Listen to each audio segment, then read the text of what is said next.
Bismillahirrahmanirrahim. Dersa sesya navi hareke sê hev işareti li ser herfa û di binê herfa da tenê navê wan e. Ev her sê işaretana Kur'anê herfa bi me didin xwendenê. Ku ew işaretana tu nebin jî tabiên erebî dizanin bixwînin ama normal kesên ku nizanin bê van işaretana nikarin bixwînin. Me got navê wan çi hereke?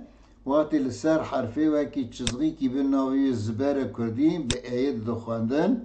Watê li binî bi çizgîkî binê herfê bi î dixwendinê.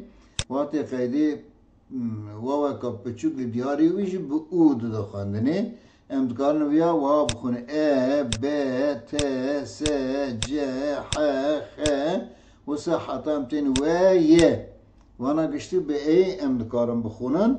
Lê tabi herf giş ava tek tek naynivîsandinê ferq nake. Ew herfa serî da bi, ortê da bi, dawî da bi. Çi be jî waxtê ziber li serê be bi êyê tê xwendin.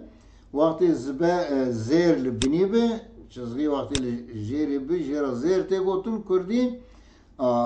Wê çaxî jî bi î em dixwînin. İ, bî, tî, sî, cî. Mesela î, fî, wî, yî. Ew jî wisa tê xwendinê.